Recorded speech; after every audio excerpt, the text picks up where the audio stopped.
Bueno, seguimos programa en mano. Estábamos en la unidad número 2, que implica la extensión del capitalismo liberal entre 1848 y 1914. Decíamos que el capitalismo todo lo transforma,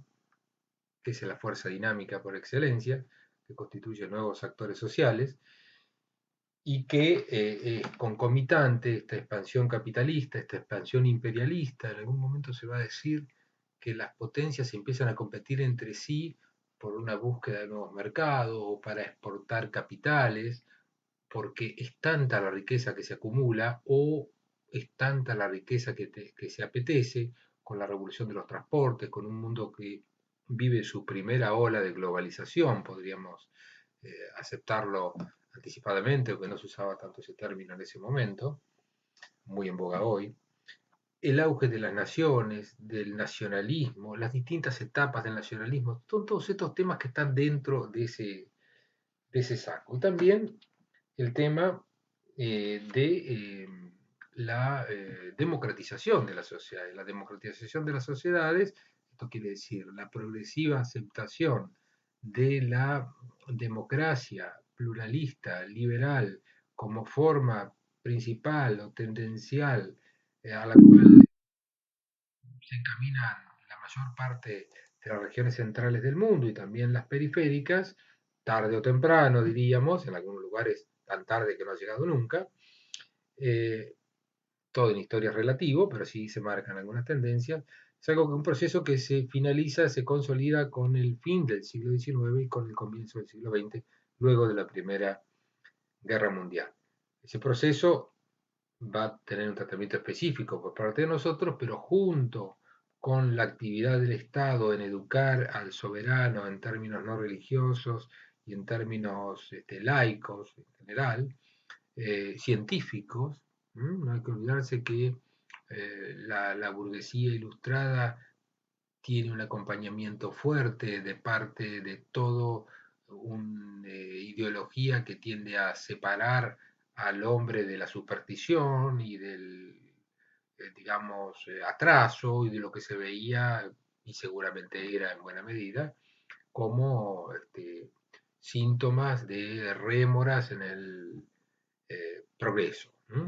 El progreso parece no tener límites, el progreso parece involucrar a todo el mundo y el progreso parece involucrar también a los intersticios más finos, a los alvéolos de la sociedad.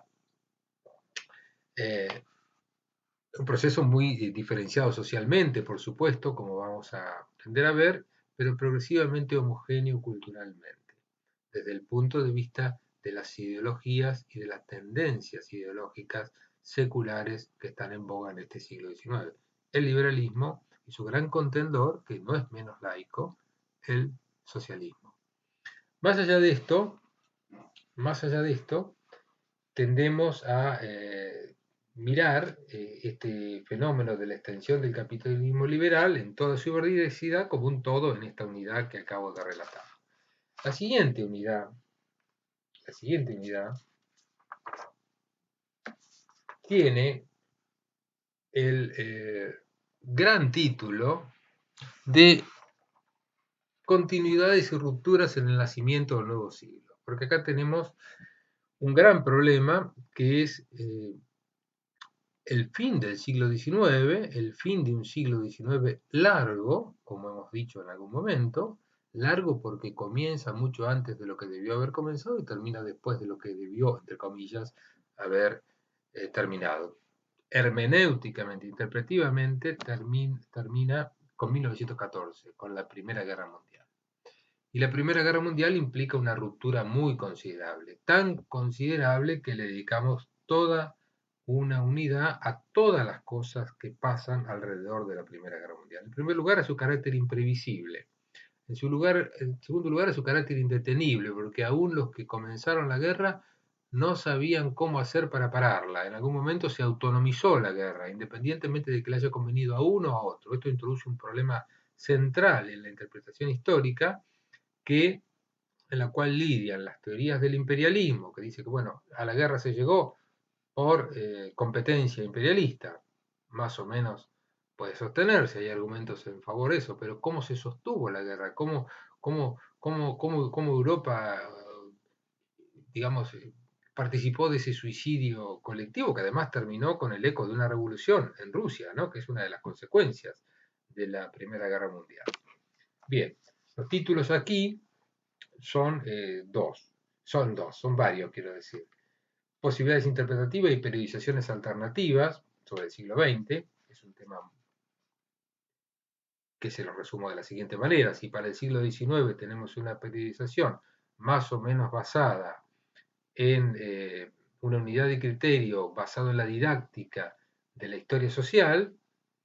que comienza con la Revolución Francesa, tiene un punto de inflexión en el 48 y termina, digamos, eh, abruptamente con la Primera Guerra Mundial.